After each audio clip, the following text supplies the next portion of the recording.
देख रहे हैं सदर्शन एक्सप्रेस। निष्पक्ष बेखौफ बुलंदाबाद। राजस्व सेवा परिषद के अधिकारी कर्मचारियों ने दिया धरना। सोमवार को होगी आगामी रणनीति की तैयारी।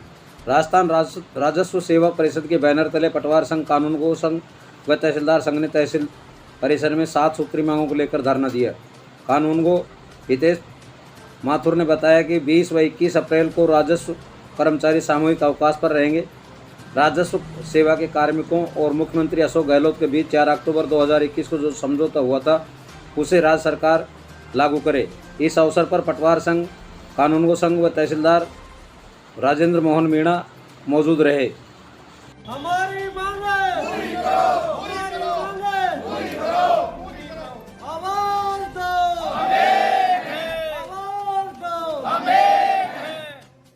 राजस्थान जिंदाबाद जिंदाबाद, राजस्थान कानूनगो संघ जिंदाबाद जिंदाबाद, राजस्थान तहसीलदार संघ जिंदाबाद जिंदाबाद, राजस्व सेवा परिषद जिंदाबाद जिंदाबाद, राजस्व सेवा परिषद जिंदाबाद जिंदाबाद।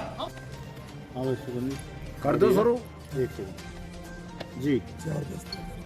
आज राजस्थान सेवा परिषद की बैनर तले बानसूर कर्मचारी संघ 20 और 21 तारीख को सामूहिक अवकाश लेकर धरने पर उपस्थित रहेंगे।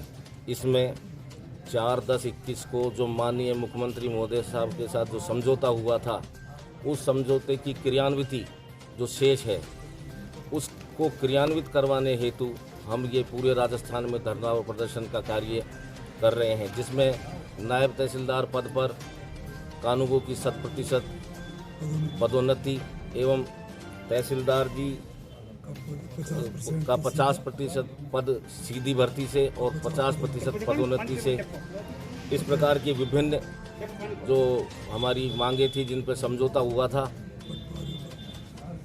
पटवारियों का 3:1 का रेशो, वरिष्ठ पटवारियों पर जो हमने मांग रखी थी उसको विलोपित करना, ये सब मांगों को लेकर हम धरना प्रदर्शन कर रहे हैं। समझौता हुआ है वो पूर्ण रूपेण क्रियान्वित करें जिससे कर्मचारियों को लाभ हो सके और वो तन मन से राज्य सरकार की सेवा कर सकें। ये 2 दिन का बता, उसके बाद जब तक 2 दिवस ये CL अवकाश रहेगा और अगर सरकार ने मांगे नहीं मानी तो आगे की रणनीति निर्धारित करते हुए कार्य बहिष्कार और हड़ताल सोमवार से सामूहिक मतलब सभी लोग धरना प्रदर्शन करके कार्य बहिष्कार करेंगे। आप देख रहे हैं सदर्शन एक्सप्रेस। निष्पक्ष बेखौफ बुलंदाबाद। स्टाम्प बाइंडर और रजिस्ट्री लेखक रविवार तक हड़ताल पर, तहसील के मुख्य द्वार पर दे रहे धरना। बानसूर क्षेत्र के स्टाम्प बाइंडर और रजिस्ट्री लेखक रविवार तक हड़ताल पर रहेंगे। उन्होंने तहसील परिसर के मुख्य द्वार पर धरना दिया। स्टाम्प बाइंडर अध्यक्ष कैलाश गुजर ने बताया कि बुजुर्ग स्टाम्प विक्रेता इस ऐप को चलाने में सक्षम नहीं है। जो स्टाम्प पर जो शेष लगता है वह गलत है। 30% उसको हटाया जाए जिससे क्रेता और विक्रेता के बीच वर्षों से चला आ रहा मधुर संबंध खत्म होने के कगार पर न पहुँचे। अनेक बार तो लोगों से स्टाम्प विक्रेता से झगड़ा भी हो जाता है। स्टाम्प विक्रेता को चोर समझता है। सिस्टम चला है ये गलत है क्योंकि इसके बारे में कोई जानता नहीं है और एक स्टाम्प चलाने के लिए 20 मिनट लगती है और ऐप को कोई नहीं जानता है। इस बात हमारे से पहले वक्ता ने कहा कि ये जो 30% सेल्स है ये भी बहुत गलत है क्योंकि हमें हिसाब देने में रोज हमारे साथ झगड़ा हो जाता है। क्या का 100 का स्टाम्प 100 में तो 150 रुपये का। तो मेरा कहना है कि राज्य सरकार ये जो ऐप सिस्टम चला है ये साथ में जो सेल्स का मामला है ये वापस ले और आज हम सब मिलकर धन्यवाद। जय भारत।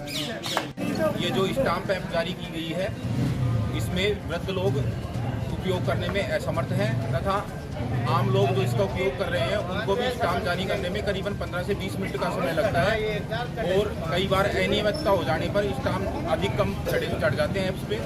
उसको डिलीट करने या उसमें संशोधन करने का भी कोई इसमें वो नहीं दिया गया है ऑप्शन और ऐप्स वो इजी भी नहीं बनाया गया है, बड़ी हार्डली है।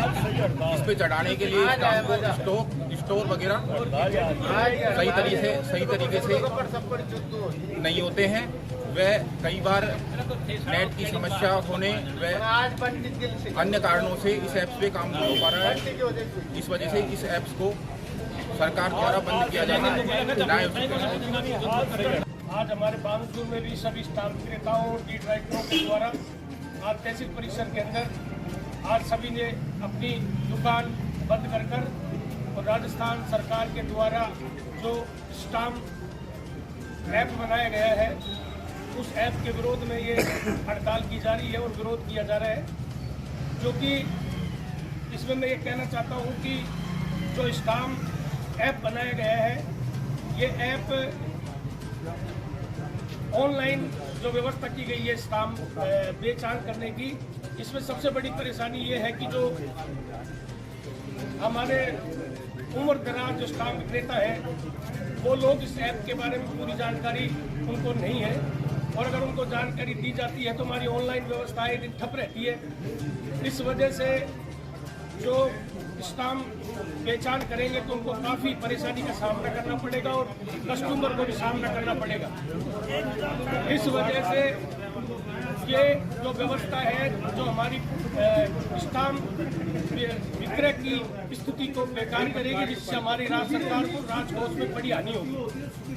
और दूसरा बात ये है कि जो स्टाम्प के ऊपर जो अतिरिक्त जो शुल्क है उसको भी बंद किया जाए। जो अतिरिक्त शुल्क होता है उसमें कंज्यूमर आकर और जो 30% जो शुल्क राशि ली जाती है उसके लिए स्टाम्प विक्रेताओं से झगड़ा करता है, उनको अपमानित करता है और उनसे बार बार ये कहता है कि मैं ये पैसा क्यों दूं, ये तुम तुम्हारी जेब में ले रहे हो, हमारे टाका मार रहे हो। इस प्रकार की कभी कभी ऐसी स्थिति होती है कि आपस में झगड़ा होने की भी संभावना बन जाती है।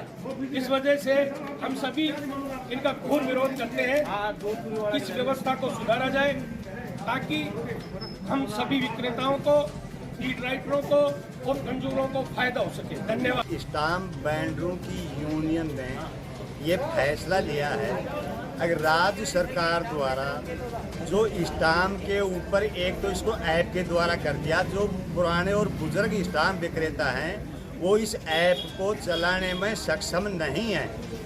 दूसरा जो स्टाम्प के ऊपर सेस लगता है वो 30% सरचार्ज लगता है इसका, यानी कि 500 का स्टाम्प 650 रुपये में देती है गवर्नमेंट। अगर वो 150 रुपये स्टाम्प विक्रेता क्रेता से मांगता है तो वो ये सोचता है कि एक स्टाम्प वेंडर खुद खा रहा है इस पैसे को। तो हम सरकार से रिक्वेस्ट करते हैं कि कोरोना के समय में ये चलाया था, इसको अब बंद कर दिया जाए, जिससे क्रेता और स्टाम्प विक्रेता दोनों का कंफ्यूजन मिट जाए और इसमें किसी प्रकार की शंका समाधान ना रहे। जो तहसील परिसर के अंदर स्टाम्प विक्रेता और ग्राहक की जो पहले प्रेम सद्भावना बनी रहती थी वो ही प्रेम सद्भावना दोबारा बनी रहे। इसलिए सरकार से हमारा करबद्ध निवेदन है ये कि इस ऐप द्वारा हम रिकॉर्ड तो रजिस्टर के द्वारा भी सही रखते थे तो उसमें कहाँ दिक्कत आ रही थी, ऐप के द्वारा हम इसको सही नहीं कर सकते। और दूसरी बात यह है कि खरीदार और विक्रेता दोनों का आपस का भाईचारा अगर कायम रखना है राज्य सरकार को तो इसका जो 30% सरचार्ज है ये खत्म कर दिया जाए।